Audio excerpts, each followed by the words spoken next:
कक्षा 12वीं के जीव विज्ञान की क्लास में आपका बहुत बहुत स्वागत करती हूँ बच्चों। और बच्चों, प्रीवियस वीडियो में हमने अपना लेसन 1 रिप्रोडक्शन इन ऑर्गेनिज्म अर्थात जीवों में जनन का अध्ययन किया था। साथ ही साथ इसके हमने इम्पोर्टेंट नोट्स भी आपको दिए थे और बहुत सारे डायग्राम्स भी हमने बोला था कि आप इसको अपनी नोटबुक में बनाएंगे। तो चूंकि ये अध्याय पूरा हो गया, तो अब हम परीक्षा की दृष्टि से महत्वपूर्ण प्रश्नों को इस वीडियो के माध्यम से शेयर करेंगे आपसे।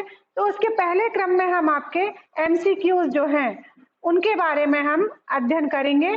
तो बहुविकल्पी प्रश्नोत्तर को आज हम अध्ययन करने जा रहे हैं। चलिए चलते हैं। इसके बहुविकल्पी प्रश्नोत्तर। तो पहला प्रश्न देखते हैं बच्चों, पौधों के निम्नलिखित अंगों में से कौन सा कायिक प्रजनन के लिए सर्वाधिक अनुकूल है?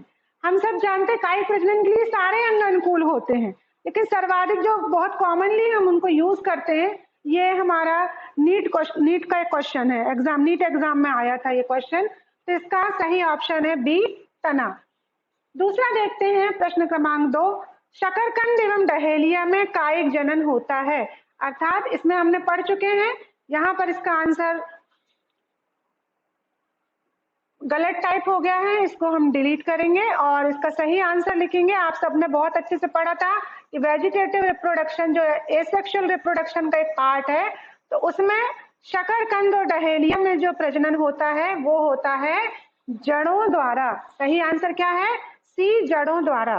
तो यहाँ पर आंसर हो जाएगा सी, जड़ों द्वारा। जड़ों द्वारा शकरकंद और डहेलिया में कायिक प्रजनन होता है। नेक्स्ट देखिए नंबर 3, निम्न में कृत्रिम कायिक प्रवर्धन। यहाँ प्रश्न समझिए कि प्रश्न आपसे क्या डिमांड कर रहा है। कभी कभी हम कुछ भी सोच के कैसे भी आंसर बच्चे गड़बड़ी में करके आ जाते हैं। तो यहाँ पूछ रहा है निम्न में कृत्रिम कायिक प्रवर्धन संभव है आलू में, अजूबा में, आम में और प्याज में। ये तो हम सब जानते हैं कि ये सारे कायिक प्रवर्धन करते हैं, लेकिन कृत्रिम कायिक की अगर बात आ रही तो यहाँ पर आंसर हो जाएगा सी, आम में। चौथा देखें, ऐसा कायिक जनन जिसमें नए पौधे पत्ती के अविच्छिन्न शीर्ष पर विकसित होते हैं पाया जाता है। आंसर एस्परेगस, अगेव, क्राइसेंथेमम और ब्रायोफिलम। हमने ब्रायोफिलम की पत्ती के स्ट्रक्चर को पढ़ा था और उस समय देखा था कि इसकी पत्ती की जो खांच होती है वहां पर क्या होते हैं, प्लांट्स नए उगाते हैं। तो यहाँ पर आंसर हो जाएगा डी, ब्रायोफिलम में। नेक्स्ट देखते हैं बच्चों, सजीव प्रजत प्राणी है। सजीव प्रजत प्राणी है कछुआ, अस्थिल मछली, गुंजन पक्षी या वेल मछली। इसमें आंसर है डी, वेल मछली। प्रश्न क्रमांक 6, क्लोन होते हैं ए, आनुवांशिक लक्षणों में जनक के समान, बी, कायिक जनन से विकसित पादपों की समष्टि, एक ही जनक से विकसित पादप, डी, उपर्युक्त सभी। इसके तीनों लक्षण जो हैं वो सब क्लोन के लक्षणों से मैच हो रहे हैं, तो इसलिए आंसर हो जाएगा डी, उपर्युक्त सभी। चलिए देखते हैं नेक्स्ट प्रश्न, शिशुओं को जन्म देने वाले प्राणी कहलाते हैं। मैंने आपको बताया था कि जो क्या करते हैं, शिशु को जन्म देते हैं, उनको कहते हैं सजीव प्रजक्ता। तो यहाँ पर आंसर हो जाएगा ए, सजीव प्रजक्ता। प्रश्न क्रमांक 8 देखें, युग्मनज में गुणसूत्र के सेट होते हैं। युग्मनज, यहाँ युग्मज नहीं, बिल्कुल ध्यान देना है अपन को। तो युग्मनज में हमेशा 2 सेट हो जाएंगे क्योंकि 2 युग्मक के गुणसूत्र मिल जाएंगे। तो यहाँ सही आंसर हो जाएगा 2x। अब देखते हैं नेक्स्ट इसमें प्रश्न क्रमांक 9, आलू का कायिक प्रवर्धन किया जाता है प्रकंद द्वारा, शल्ककंद द्वारा, तने द्वारा या कंद द्वारा। तो सही आंसर है डी, कंद द्वारा। प्रश्न क्रमांक 10, निम्नलिखित में से अंड प्रजक अर्थात ओविपेरस प्राणी कौन है? चमगादड़, वेल, पेंगुइन या अमीबा। तो यहाँ पर सही आंसर है सी, पेंगुइन। चलिए देखते हैं नेक्स्ट, रिक्त स्थानों की पूर्ति कीजिए। पहला देखें हम, पौधों में जननांग खाली स्थान प्रावस्था के अंत में विकसित होते हैं। ये किसी में भी हमने पढ़ा था, 3 फेज पढ़ी थी इसमें, जुवेनाइल फेज या इसकी कायिक अवस्था, तो यहाँ पर कायिक अवस्था के दौरान पैदा अंत में विकसित होते हैं। एंजियोस्पर्म की पराग नलिका में खाली स्थान केंद्रक होते हैं। आंसर 3। केले तथा गुलाब में खाली स्थान नहीं बनते हैं, अतः इनमें जनन केवल खाली स्थान से होता है। तो आंसर हो जाएगा केले तथा गुलाब में बीज नहीं बनते हैं और इसमें जनन केवल कायिक विधियों से होता है। चौथा, प्राणियों में जननांग खाली स्थान अवस्था में विभेदित हो जाते हैं, भ्रूणावस्था। आंसर देखिए। पांचवा, तालाबों में आइकोर्निया खाली स्थान की सहायता से वृद्धि करता है। तो आंसर है भूस्तारिका। छठवां, गुणन की दर खाली स्थान जनन की अपेक्षा खाली स्थान जनन में अधिक होती है। तो हमें मालूम है कि गुणन की दर लैंगिक जनन से ज्यादा अलैंगिक जनन में अधिक होती है। की पूर्ति कीजिए।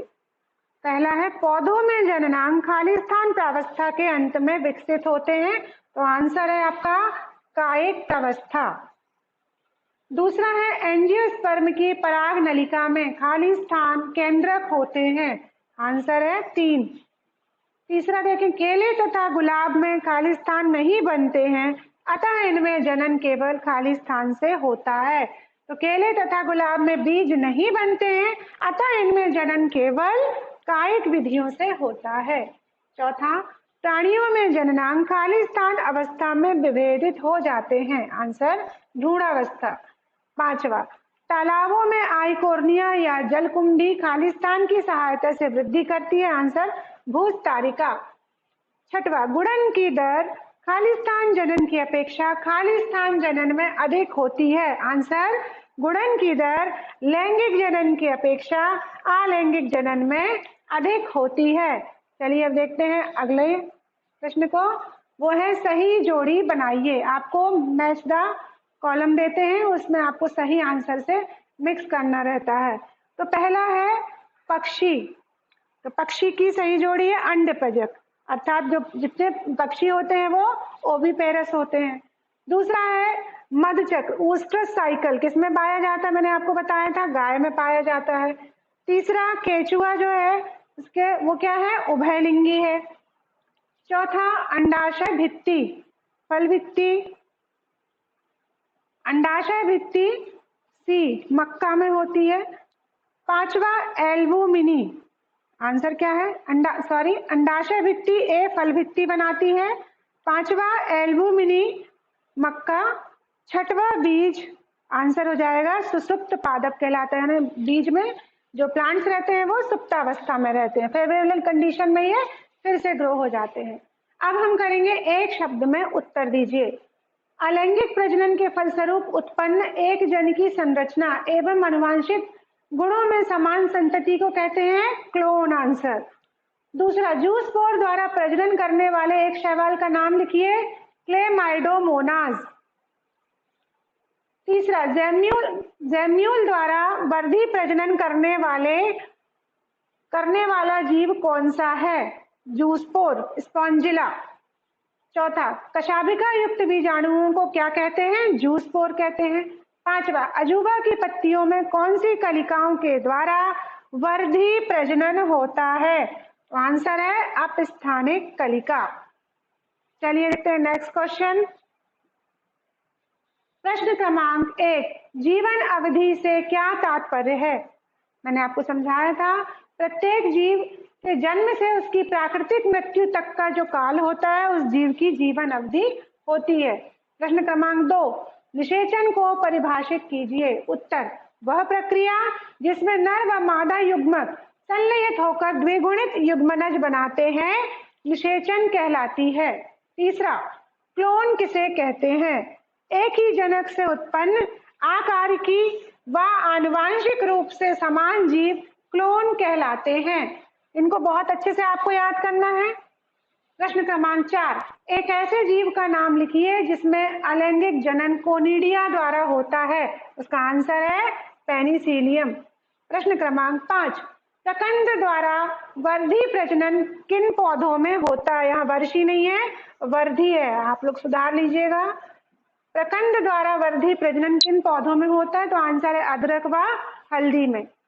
प्रश्न क्रमांक 6, एक ऐसे जंतु का नाम लिखिए जिसमें अनुप्रस्थ द्विभाजन होता है, अर्थात इस प्रकार से ट्रांसफर रूप से कटता है, तो इसका आंसर है पैरामीशियम। नेक्स्ट स्लाइड देखते हैं। प्रश्न क्रमांक 7, वृद्धावस्था या सेंसिस फेज का क्या मापदंड है? उत्तर, प्रजनन की आयु की समाप्ति को जीर्णता या वृद्धावस्था के नाम से जाना जाता है। प्रश्न क्रमांक 8, उभय लिंगाश्रयी यानी हर्मोफ्रोडाइट या मोनोशियस पादपों के 2 उदाहरण दीजिए। उत्तर, कुकुरबिटा एवं नारियल उभय लिंगाश्रयी के उदाहरण हैं। तो बच्चों, ये थे आपके ऑब्जेक्टिव टाइप के और लघुत्तरी प्रश्नों के प्रश्नोत्तर। इनको आप नोटबुक में अच्छे से नोट करिए और अच्छे से लर्न करिए। थैंक यू बच्चों।